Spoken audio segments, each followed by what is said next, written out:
Kamusta mga ginigiliw kong manonood? Ako po si Kimmerman mula sa Kimmerman Gunpla Studio.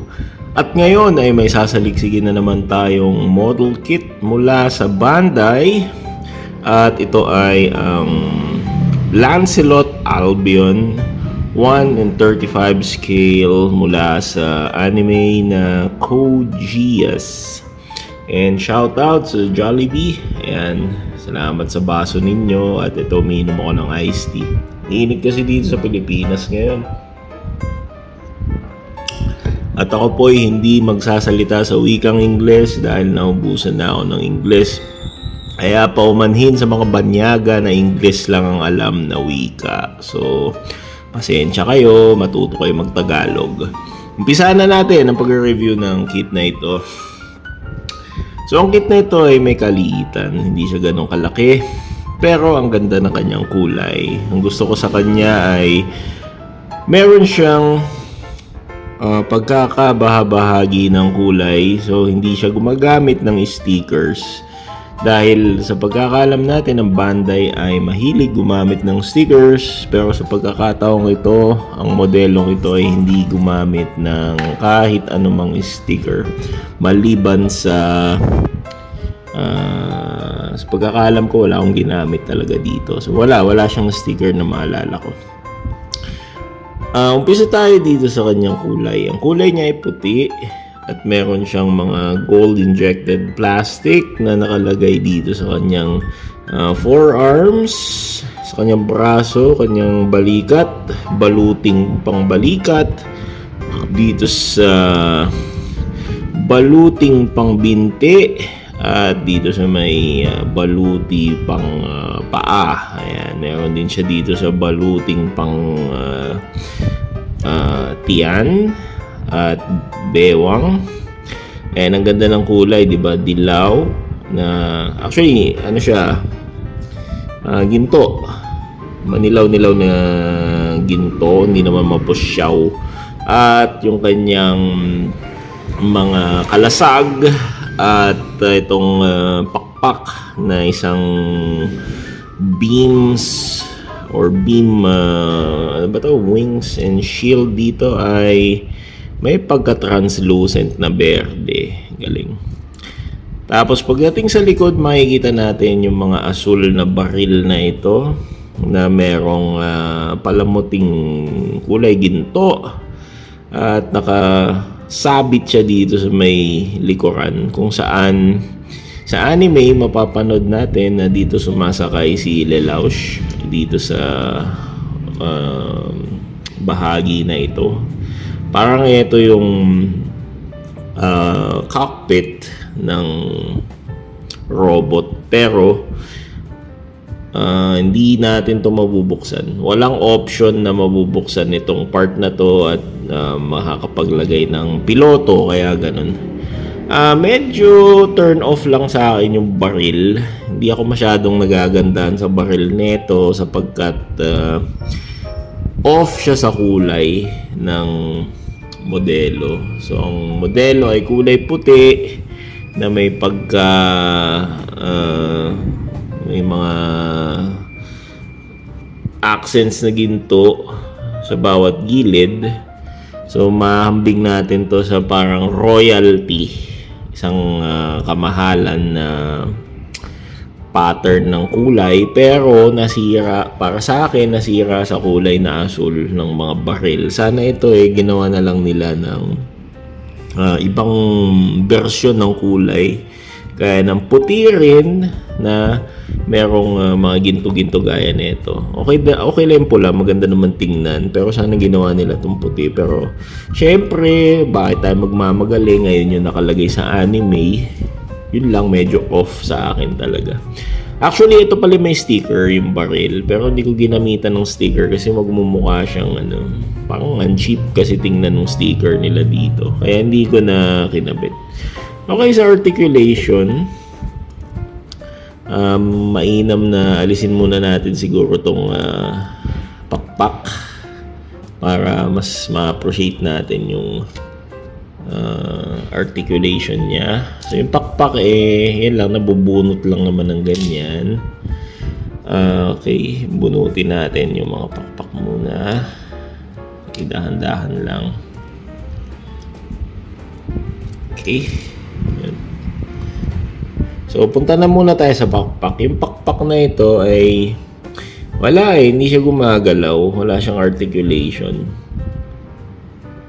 Subalit dun sa isang version nito, yung kay Kyren ba yun? Or Kalen, something. Yung kulay pula na version nito na kalaban niya yata. Sorry, di ako masyadong nakakapanood kasi netong Code Geass eh. Hindi ako ganun ka-familiar sa story. So, yung isang version nito natutupi. So, mayroong articulation sa pakpak. But this one, sad to say, wala talaga. Hindi siya gumagalaw. So, alisin muna natin yung pakpak ha. Yan. Para mas makita natin mainam yung kit. So, yung kit, pag inalis yung pakpak, meron dapat siyang ipapalit dito na parang yung folded version. Pero hindi ko na sinama. Ayokong ikabit yun. So, let's go with the articulation. Sa head niya, maganda yung pagkaka-sculpt o pagkakaukit ng ulo. So, makikita natin maraming color separation sa ulo niya.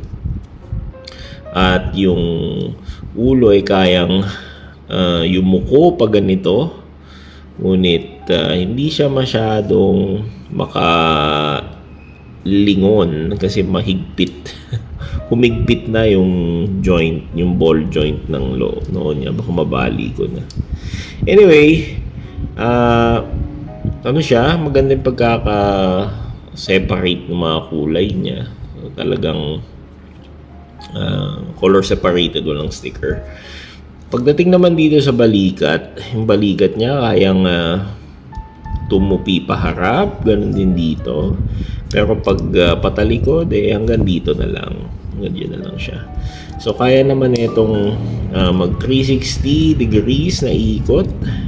Pero hindi ko na masyadong sasagarin dahil ang tagal kong hindi nalaro nito. Kaya medyo humigpit na yung mga kasukasuan niya. So, ang balikat niya dito ay kayang umangat hanggang ganito kataas. Yung baluting pang-balikat. At ito namang kanyang siko ay kayang tumupi hanggang ganitong agwat. Okay? Ang kamay niya ay aking pinalitan ng Dallin Decal Hands 1/100 scale. Kaya articulated fingers yung ginagamit ko dito. Whereas, kung tutusin ng kamay nito ay yung stock hands na gray parts. Pero sabi ko nga ayoko ng mga stock hands. Kaya gusto ko yung medyo may pagka-master gradish yung aking kit. Kaya pinalitan ko ng Dallin Decal Hand. Tapos yung espada niya, yung espada nito ay nakalagay dito sa baluti o sa kanyang kaluban dito sa likuran. Nakasabit dito yung espada. So, kung mamarapatin kung alisin mong espada, dapat mong alisin din itong part na to. Dahil ito yung parang folded version niya o yung nakalagay sa kaluban. So, kung gagamitin mo, dapat hugutin mo siya at magiging ganito siya. Pero ayoko nang gawin yun kasi mas gusto ko naka-fix na lang yan dyan para hindi na mawala. At saka ang pangit naman every time na kukunin ko yung espada na to, kailangan ko alisin. So, no need na for me. Huwag kayong makialam dahil kagustuhan ko yon. So, ito yung espada niya. Color separated naman. Ginto ang kanyang hawakan pero pula na may pagkamakintab yung kanyang blade. Ayan, medyo glossy. Matted gloss, parang ganun.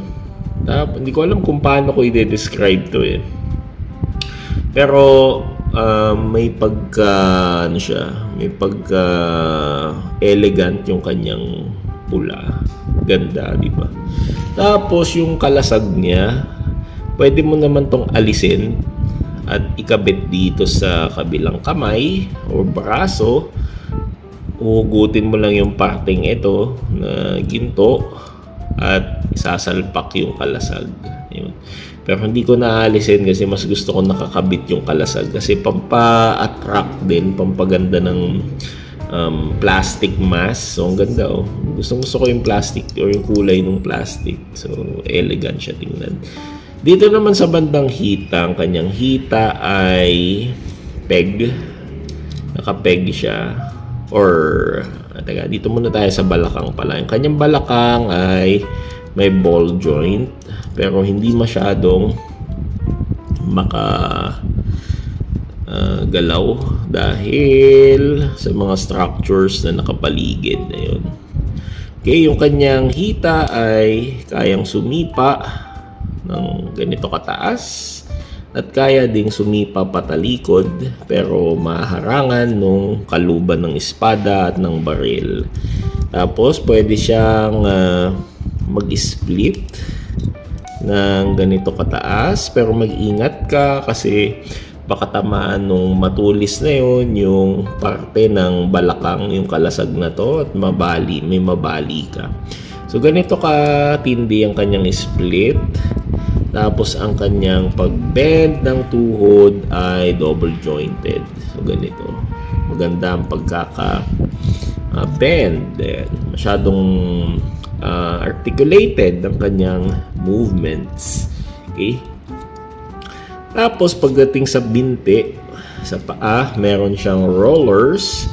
Ang kanyang rollers ay bumababa ng ganito. So ito yung support niya. Merong gulong na umiikot. Ito ang magsisilbing pang pagtatakbo siya or gagamit siya ng roller, parang roller blades. So pwede siyang kumanta ng keep rolling, rolling, rolling, rolling, shut the fuck. So ayan, meron siyang pang gulong, pang pabilis pag may nahabol siyang kalaban. Okay, so ganyan yung version niya. Okay, bababa lang natin yan na ganyan. Okay. Ang maganda lang dito, pag i-ground post mo siya, syempre mabigat yung kanyang pakpak. So parang magiging stabilizer na din yung kanyang bilog dito or yung gulong dito. Tapos wala tong kasamang action-based stand. So if ever na gusto mong meron siyang aerial poses, pwede mong alisin yung parte na ito, pwede mong buksan. Tapos dito may sasalpak yung action-based stand para makatayo siya ng maayos. So, or makalipad siya kunyari. Di ba? Ganyan. So, isukat natin siya sa ibang kit. Ihambing natin ang kanyang laki sa ibang kit. Yung baril hindi ko na pala alisin kasi to be honest yung baril okay naman. So hugot yan dito, hugutin mo dito, lalagay mo sa kamay. So meron siyang baril, okay naman yung baril niya pero ayoko na, tinatamad na akong alisin yan dyan. Okay, lagyan natin itong Gundam Mark II 1/100 scale master grade. So punggok siya. Even though ang kanyang scale ay 135 scale, still maliit siya. Kasi kung tutusin naman talaga, kung magiging 1/100 scale ito, hanggang dito lang siya. Siguro hanggang dito sa may tuhod ng Gundam Mark II. So itabi natin siya sa medyo maliit-liit na version or maliit na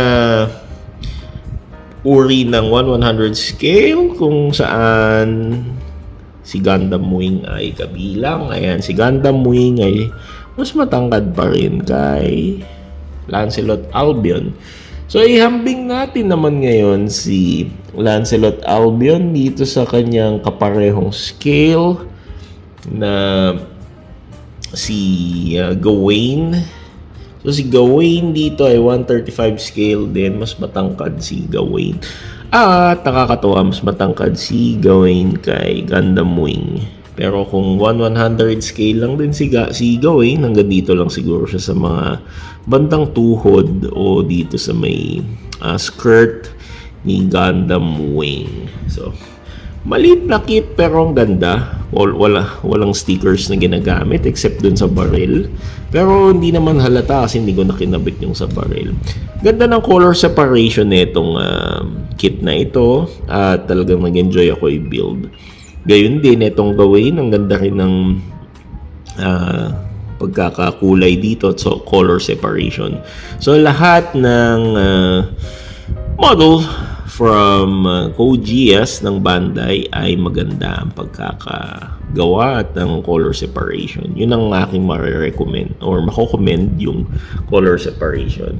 But playability, ingat-ingat lang kasi medyo marupok yung ibang plastic, yung ABS plastic na ginamit sa kanyang joints and yung may consider ko ng inner frame.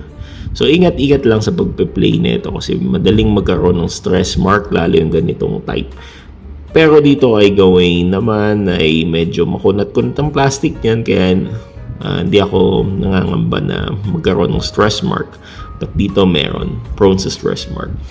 So salamat sa panonood at pagtangkilik ng aking review dito sa video na ito kung saan nating sinaliksik si Lancelot Albion. Ako po'y magpapaalam na. Ako po si Kimmerman from Kimmerman Gunpla Studio. Magkita ulit tayo sa mga susunod kong review. Paalam sa inyong lahat.